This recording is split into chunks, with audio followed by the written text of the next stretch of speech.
Hello. We're gonna do a poke thing here because the original colors that come up on a Commodore 64, they're all fine, they're all dandy, they're all good. But I find that for things on here and recording things, black looks better. So I put in line 5, poke 53280, 0, colon, poke 53281, 0.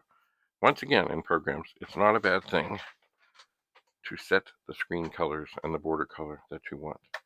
And that will do it. Right now, if I have run, the border's going to change, the background's going to change, and the color of the letters will be what I told it to be. Why? Because I told them to be it.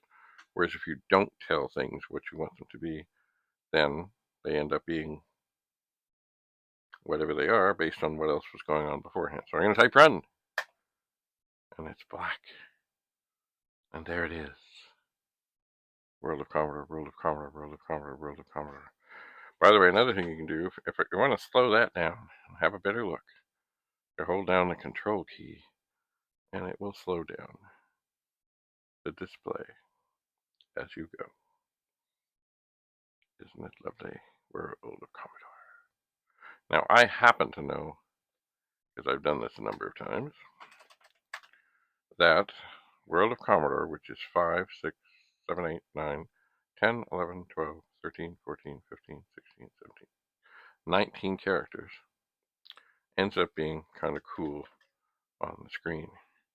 If I add another space in here, then it's just going to be World of Commodore, World of Commodore, World of Commodore, because now I've got something that's 20 characters long, and the screen is 40 wide, so, 20 and 20 is 40, and it's all happy, it's all dandy.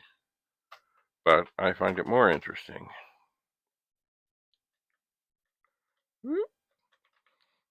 to have it kind of, do like that. Woo, because then it looks like there's more things happening, it's cooler. Anyway, so there. Few little things you can do with BASIC. And I'll see if I can come up with something else we can do with BASIC. Bye for now.